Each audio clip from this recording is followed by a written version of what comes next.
He doesn't, what is that? God will never give you any more than you can handle? That is not true. I can tell you that. We would never grow if he only gave us what we could handle. Then there wouldn't be any stretching if he only gave us what we could handle. So we get stretched to the point where, by God, this is about all I can't, we stretch you beyond. And then it's like we grow that way.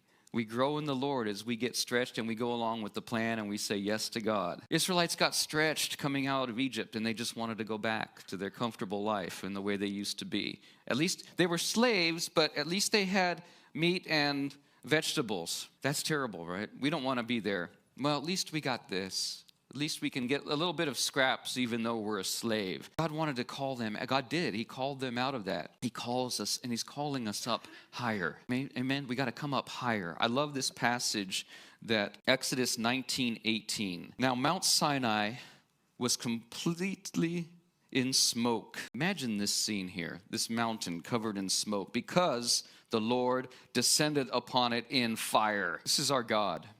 This is our God. Yeah, wow, that's correct. Its smoke ascended like the smoke of a furnace, and the whole mountain quaked greatly. This mountain is shaking. And when the blast of the trumpet sounded long and became louder and louder, Moses spoke, and God answered him by voice. This is it.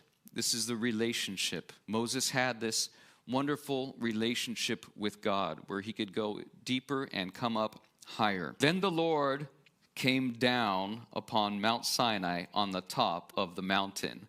Only God can descend to the top. Who else can descend to the highest point? Isn't that awesome? But look what he says to Moses. And the Lord called Moses to the top of the mountain, and Moses went up